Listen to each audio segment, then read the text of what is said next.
Yan mga boss, magandang hapon. So nandito na si Boss A, no mga boss, at maglalapag na tayo ng another blessing at another laptop. So again mga boss, no, 34 pieces itong para sa subscribers natin sa Bring Me. Kapag nadala yung Bring Me at nakuha yung sticker sa kasobre natin, no mga boss, dapat sila yung makakuha ng sticker at sobre, Masigaw Magic Word, at dapat dala nila yung Bring Me natin. Para dyan sa mga subscriber natin, nakapost yan dyan sa subscribers group natin, no mga boss.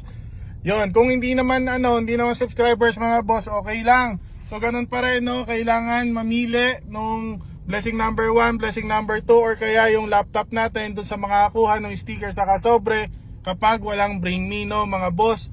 Yan, pag di alam yung magic word, no mga boss, pakipanood yung ibang video natin, nandyan po yung magic word. Sundan nyo po kami mga boss kung saan kami hihinto at kung saan namin lalagay yung sobre saka sticker, no mga boss. Mga boss, nandiyan na lang yung sticker saka sobre natin. O mga boss, nandito tayo sa area na to. Marami kayong binaha dito, no mga boss, kaya dito tayo pumunta. O mga boss, nandito lang kami ha. Dito na kami pumarada. Marami kayong binaha dito, ulitin ko. Kaya takbo na mga boss, let's go!